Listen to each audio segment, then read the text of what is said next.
Hi, my name is Seema and I welcome you all to my channel Seema Learning Academy. Today we are going to read ICICI एकांकी संचय बहू की विदा लेखक विनोद रस्तोगी। एकांकीकार का परिचय। विनोद रस्तोगी। विनोद रस्तोगी का जन्म सन 1923 में उत्तर प्रदेश के फर्रुखाबाद जिले के शमशाबाद नामक गांव में हुआ। आपकी आरंभिक शिक्षा फर्रुखाबाद में तथा स्नातक स्तर की शिक्षा कानपुर में हुई। हिंदी विषय में एमए के बाद रस्तोगी जी आकाशवाणी के इलाहाबाद केंद्र में नाट्य निर्देशक के पद पर कार्य करने लगे। आपने नाट्य साहित्य के क्षेत्र में प्रवेश किया। अब तक आपके 8 उपन्यास तथा 2 कविता संग्रह प्रकाशित हो चुके हैं। आपकी अनेक रचनाएं पुरस्कृत की जा चुकी है। नए हाथ, आजादी के बाद, बर्फ की मीनार, गोपा का दान, दरारें, रुपया, रूप और रोटी, भगीरथ के बेटे आपकी बहुचर्चित रचनाएं हैं। आपकी रचनाओं में जीवन की समस्याओं का चित्रण हुआ है। आधुनिक जीवन की मानसिक कुंठाओं को उन्होंने अपने एकांकियों में स्थान दिया है। So now let us start with the chapter. पात्र परिचय। जीवनलाल एक धनी व्यापारी, अवस्था 50 वर्ष। राजेश्वरी जीवनलाल की पत्नी, अवस्था 46 वर्ष। रमेश जीवनलाल का पुत्र, अवस्था 22 वर्ष। कमला रमेश की पत्नी, अवस्था 19 वर्ष। प्रमोद कमला का भाई, अवस्था 23 वर्ष। बहू की विदा। कमरा आधुनिक ढंग से सजा है। सामने की ओर बाएं कोनों में रेडियो और दाएं कोनों में पुस्तकों का रैक है। कमरे के बीच में सोफा सेट है। छोटी गोल मेज पर सुंदर फूलदान रखा है। कमरे में 2 द्वार है। सामने वाला द्वार अंदर जाने के लिए है और बाईं ओर का द्वार बाहरी बरामदे में खुलता है। दोनों पर पर्दे पड़े हैं। दाईं ओर खिड़की है जो खुली हुई है। पर्दा उठने पर जीवनलाल खिड़की के समीप खड़े हुए दिखाई पड़ते हैं। वे बाहर की ओर देख रहे हैं। आंखों पर चश्मा है।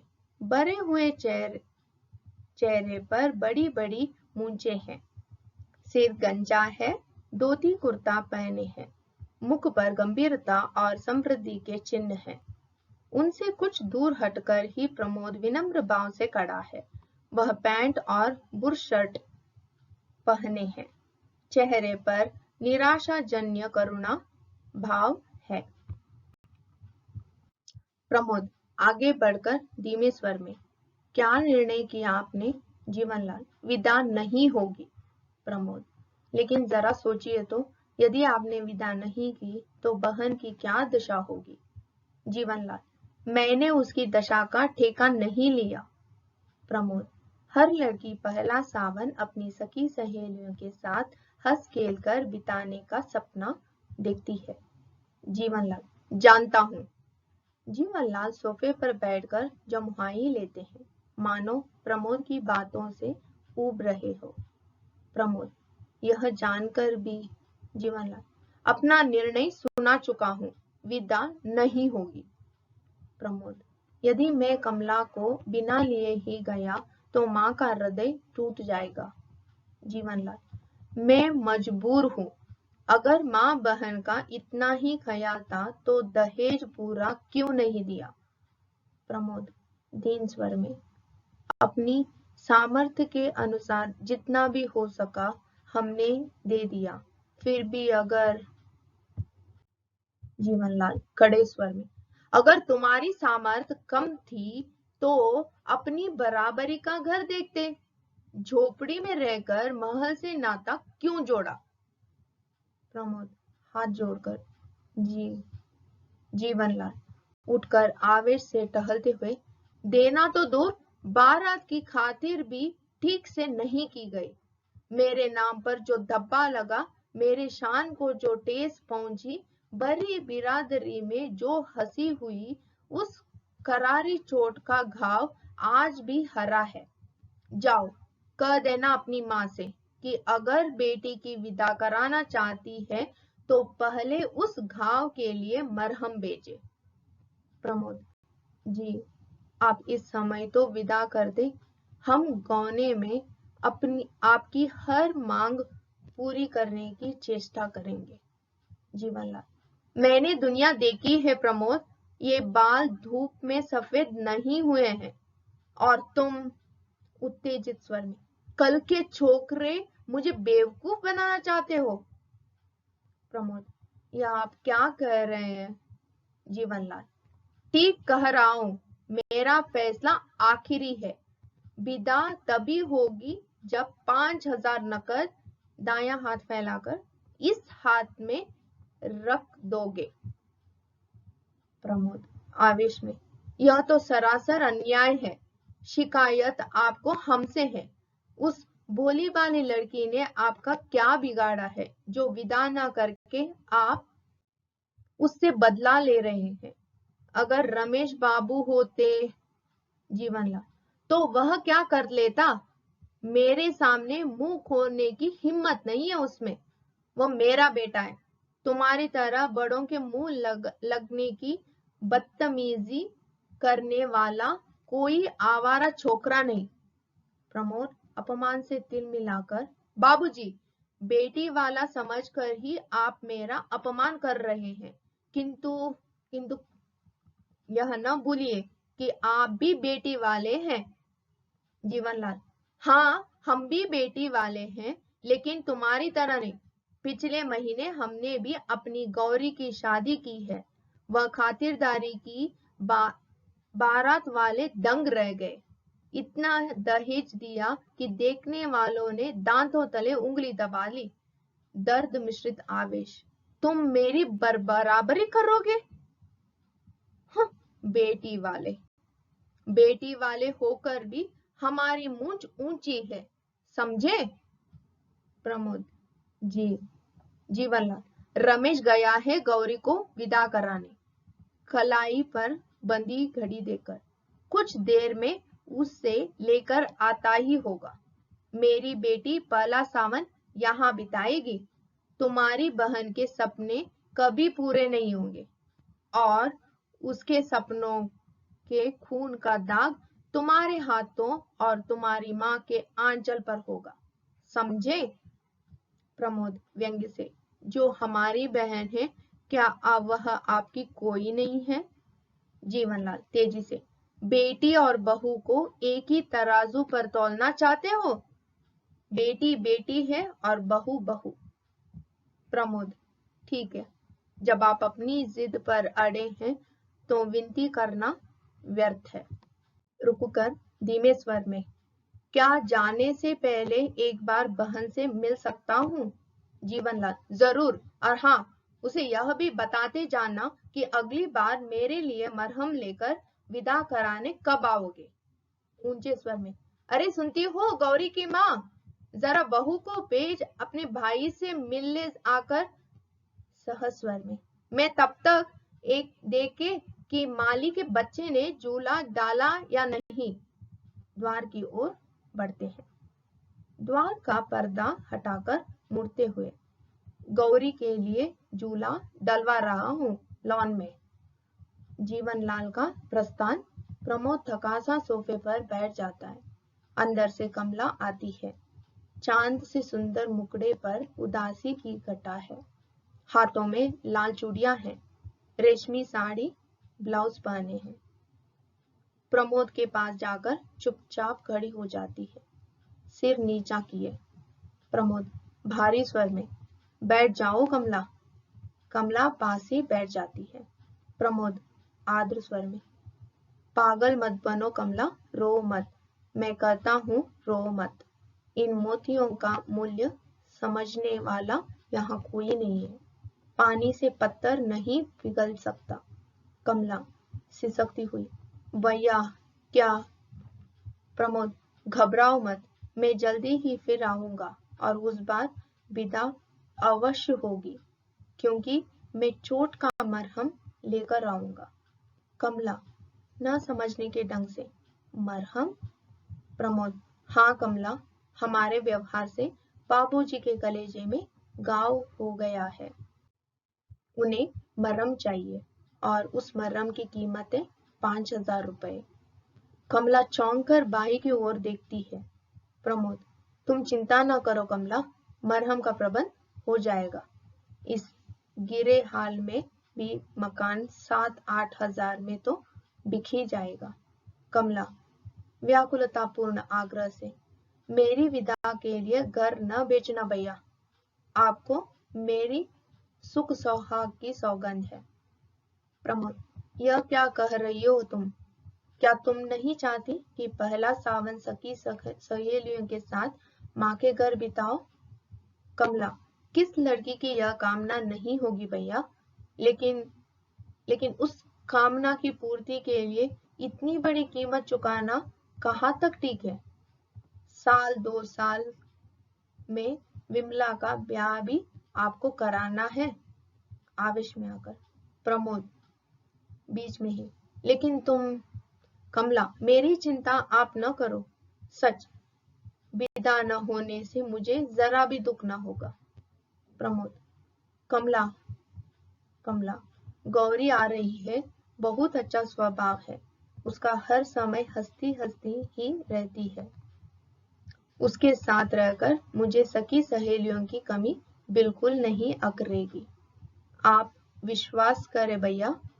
प्रमोद, लेकिन आज नहीं तो कल रुपया तो देना ही पड़ेगा कमला। कागज के टुकड़ों पर अपना स्नेह और प्यार बेचने वालों के बीच तुम इस तरह कब तक रह सकोगी? कमला, धीरे धीरे सब ठीक हो जाएगा भैया, माँ जी तो ममता की मूर्ति है ही, बाबूजी जरा जिद्दी स्वभाव के हैं, समय के साथ वे भी सब भूल जाएंगे। प्रमोद, मुझे तो ऐसा नहीं लगता, सब एक ही धातु के बने, हो सकता है माँ जी की ममता सिर्फ दिखावा हो। अंदर से राजेश्वरी का प्रवेश, गोरा रंग, स्वस्थ शरीर, सफेद साड़ी और ब्लाउज पहने हैं। राजेश्वरी, कैसा दिखावा भैया? प्रमोद चौंक पड़ता है। कमला और प्रमोद उठने का उपक्रम करते हैं। राजेश्वरी दूसरे काउच पर बैठती हुई, बैठे रहो तुम लोग, हंसकर। क्या बातें हो रही है भाई बहन में? प्रमोद, बस कुशल क्षेम पूछ रहा था। राजेश्वरी, हाँ, विदा के लिए क्या कहा उन्होंने? प्रमोद मौन रहता है। कमला दृष्टि नीचे कर लेती है। राजेश्वरी, समझ गए, अपनी जिद के आगे तो वे किसी की सुनते ही नहीं। जब तुम्हारी चिट्ठी आई थी तभी मना कर रहे थे, मैं तो समझाते समझाते हार गई। क्या कहा उन्होंने? प्रमोद अब भी मौन है। राजेश्वरी, मुझसे शर्म कैसी, मेरे लिए जैसे रमेश वैसे ही तुम, बोलो कितना रुपया चाहते हैं वे? प्रमोद जी, रुपए की तो कोई बात नहीं है, नहीं हुई, वे तो। राजेश्वरी बीच में ही, माँ से झूठ बोलते हो, मैं उन्हें अच्छी तरह जानती हूँ, इंसान से ज्यादा प्यार उन्हें पैसा है। प्रमोद जी आप।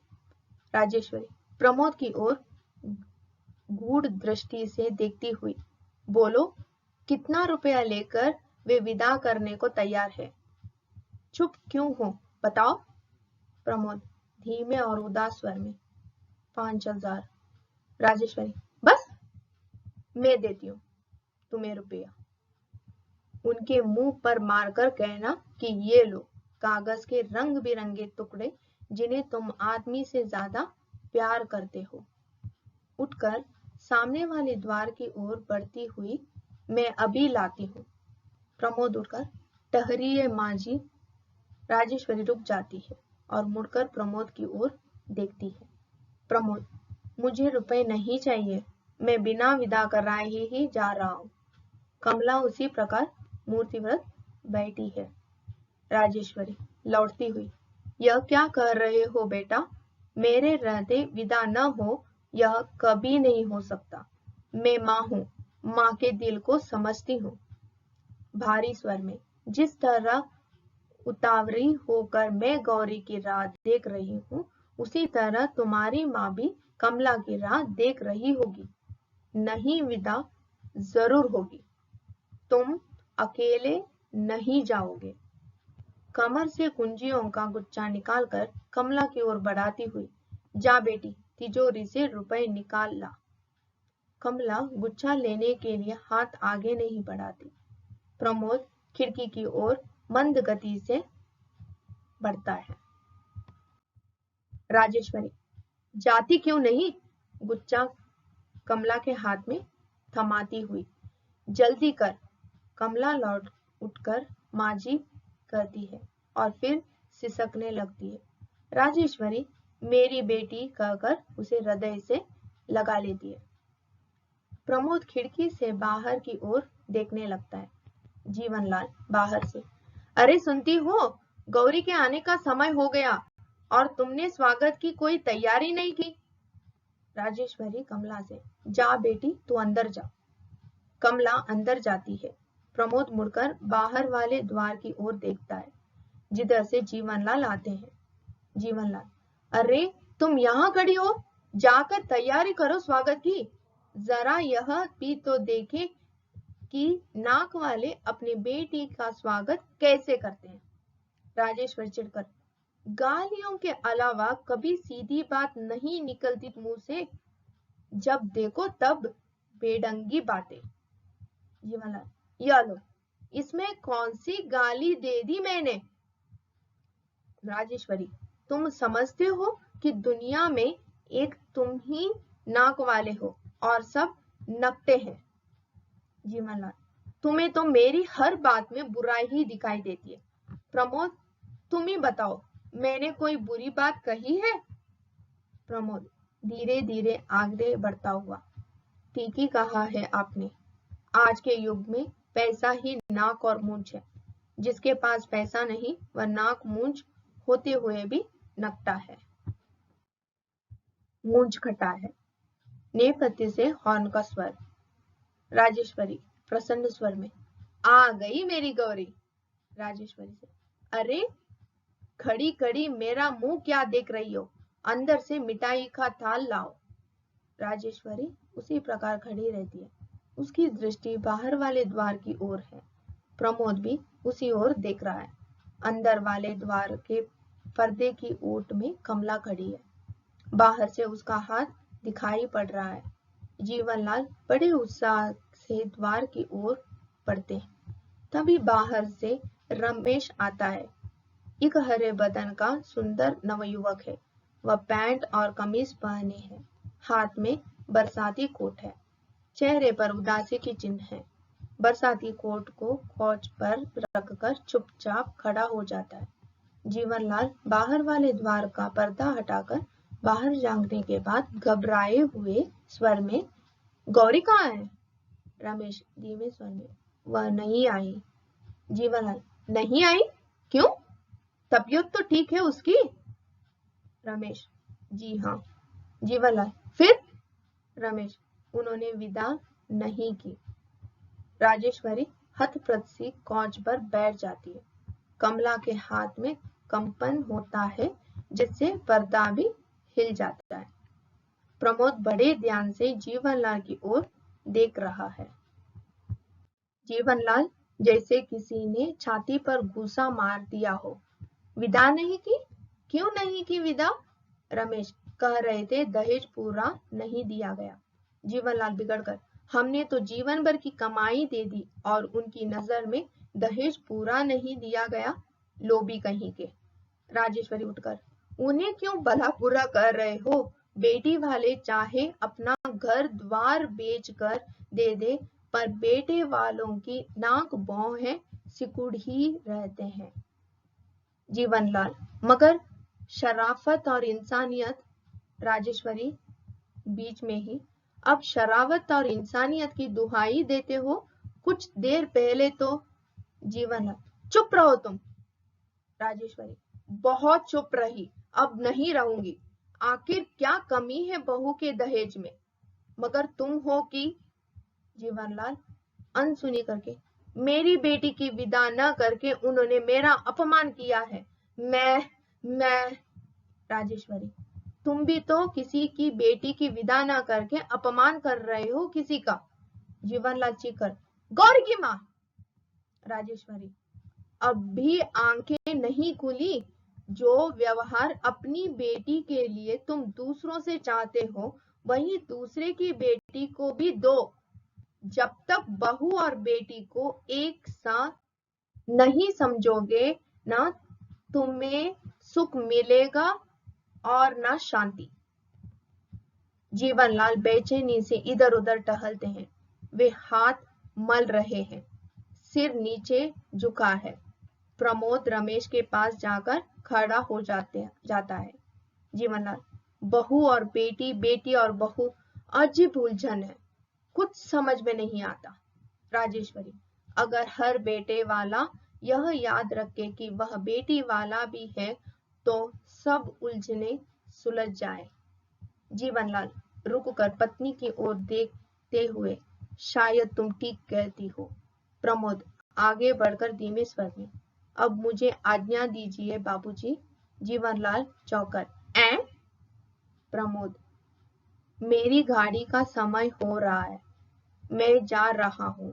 द्वार तक जाता है, फिर घूमकर, मैं जल्द ही फिर आऊंगा। विश्वास रखे इस बार आपकी चोट के लिए मरहम लाना न भूलूंगा। जीवनलाल दुखी स्वर में, ठहरो प्रमोद, मुझे और लज्जित न करो। मेरी चोट का इलाज बेटी की ससुराल वालों ने दूसरी चोट से कर दिया है। प्रमोद लौटता हुआ साश्चर्य, बाबूजी। जीवनलाल निश्वास छोड़कर, कभी कभी चोट भी मरहम का काम कर ले जाती है बेटा। राजेश्वरी की ओर मुड़कर, अरे खड़ी खड़ी हमारा मुंह क्या ताक रही हो, अंदर जाकर तैयारी क्यों नहीं करती? यह की विदा नहीं करनी है क्या? कमला का हाथ पर्दे की ओट में हो जाता है। वह हर्ष के आंसू पोंछती हुई शीघ्रता से अंदर जाती है। रमेश और प्रमोद मुस्कुराकर एक दूसरे की ओर देखते हैं। जीवनलाल मंद गति से खिड़की की ओर बढ़ते हैं और तभी धीरे धीरे यवनिका पात होता है। With this, we have come to an end of this chapter reading. I hope you have completed till here. We will come up with another chapter tomorrow. Till then, धन्यवाद।